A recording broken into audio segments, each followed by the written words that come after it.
Datuk Panglima pergi membajak ke tanah rata senja pulangnya. Datuk Panglima. Okey, terima kasih Fazli. Sekejap comel je. Nak baca artikel. Kan? Itulah dia.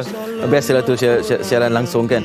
Baik, kita bercerita tentang cerita bulan kebangsaan ini dan macam-macam aspek kita ceritakan. Hari ini sesuatu yang barangkali kita tak perasan tapi kita sentiasa tengok dan kita sentiasa nak tengok cerita ni.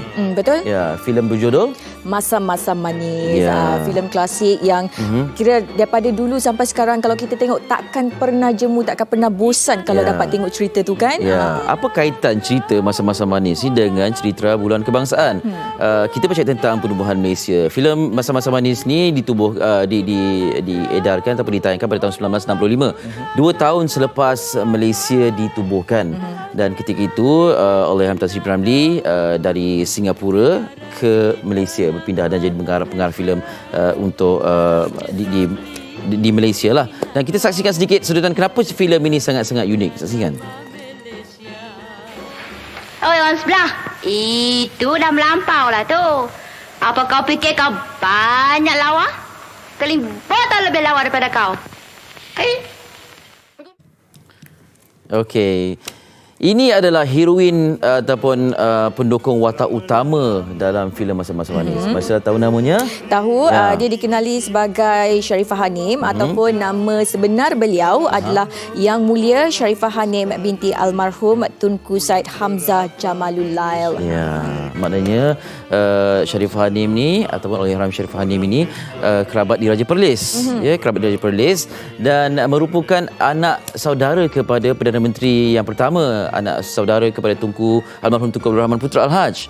Jadi mengikut kisahnya Tunku Abdul Rahman telah memaklumkan kepada P.Ramlee yang kira macam recommend Sharifah Hanim untuk berlakon dalam salah satu filemnya.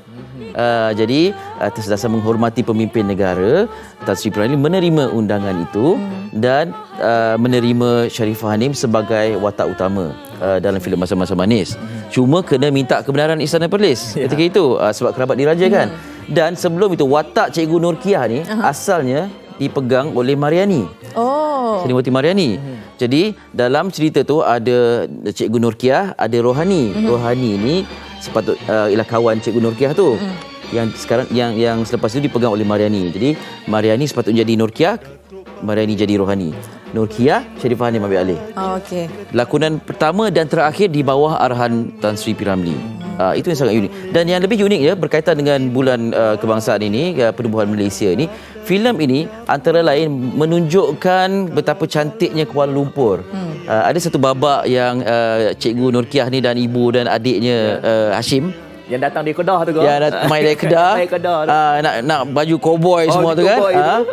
Bersia-sia di sekitar Kuala Lumpur. Kita ada mari kita saksikan sikit. Ya, jom. Dia nak pergi jumpa tu, dia tak marah kalau hang tak pergi jumpa. Jangan-jangan dia majuk, Mak. Majuk? Hai, kawan hang tu jantan ke perempuan? Jantan, Mak. Ui, boyfriend kot. Awak hang tak habaq kat Mak dari tadi. Siapa nama dia? Cikgu Syari, Mak. Ui, cikgu juga. Baguslah. Sama-sama cikgu.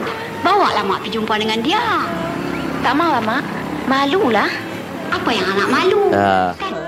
Bukan senang kita nak cerita atau filem yang ada dialek negeri. Betul. Jadi ini antara filem yang nampak dialeknya begitu ketara sekali kerana Sharifah Hanim berasal dari utara kan, dan anak saudara kepada Tunku, orang Kedah kan. Jadi dipaparkan dialek negeri Kedah, dialek utara, dan pada masa dipaparkan juga keindahan Kuala Lumpur. Sebab tu dalam filem ni ada lagu Dalam Airku Terpandang Wajah yang dibuat di Zoo Negara kan.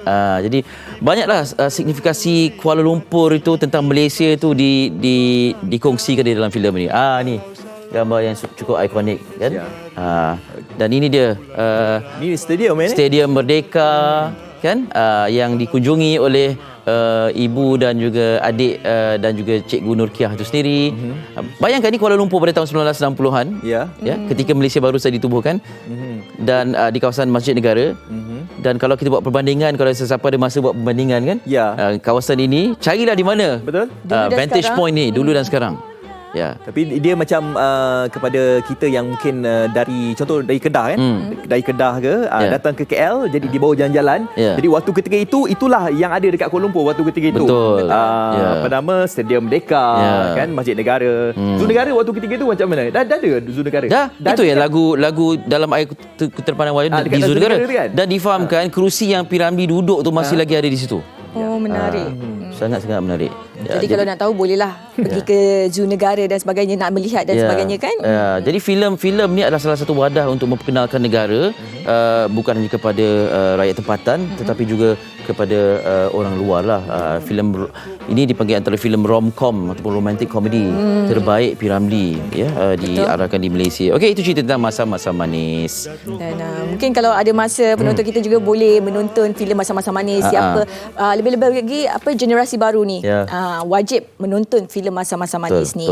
Dan kita nak bercakap okey, tadi mengenai filem Masa-Masa Manis dan sekarang inisiatif realisasi impianmu bersama Shell menawarkan peluang kepada anda untuk menjual produk anda di seluruh Shell Select di Malaysia. Dapatkan maklumat lanjut di www.shell.com.my. Itu antara yang menarik mengenai Shell ini.